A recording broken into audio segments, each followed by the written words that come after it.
A free flight to Dubai. A 23-year-old Dutch student has enjoyed a short but unexpected holiday in Dubai. Mr. Frank Vreed, a business student, had taken a part-time job at Schiphol Airport to help pay for his studies. He worked as a baggage handler and was responsible for loading the suitcases into the hold of passenger planes. Last Friday night, after an exhausting day in the university library preparing for his final exams, Frank was loading a plane at the airport. He was waiting for the next baggage truck to arrive and he felt tired.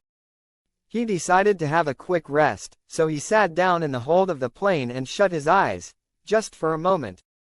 However, while he was sleeping, the plane took off. An hour later, Frank woke up and was horrified to discover that the plane was in the air. There was a terrible noise from the engines, and he tried not to panic. It was dark, uncomfortable, and very cold. Frank knew the flight would be long because it was an airline from the Middle East. He also knew he could not survive the freezing temperatures. It was an impossible situation. He decided to make as much noise as possible. He banged on the ceiling of the baggage hold and shouted at the top of his voice. Luckily, a passenger heard the noise and called a flight attendant, who immediately informed the pilot. Once the captain understood what was happening, he ordered hot air to be pumped into the hold. When the plane arrived at Dubai International Airport, an ambulance was waiting to take a very cold and frightened Mr. Vreed to the hospital.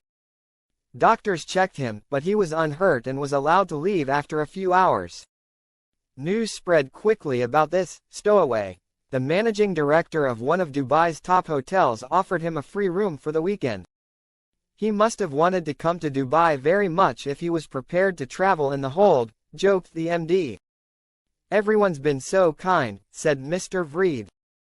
I'm really enjoying my stay in Dubai and I'm getting a lot of rest, so I won't fall asleep on the job again. When Frank returned to Schiphol Airport on Monday, his friends and relatives were overjoyed to see him. When he didn't come home after his evening shift on Friday, I called the airport, but nobody had seen him for hours, his mother said to reporters. Frank explained that he was very lucky because it is possible to die of cold in the hold of an aircraft. He apologized to his boss for sleeping at work instead of working and promised it would not happen again. During the flight I was petrified. I thought I was going to die, said Mr. Vreed. I wouldn't want to do it again. Next time, I'll catch a regular flight.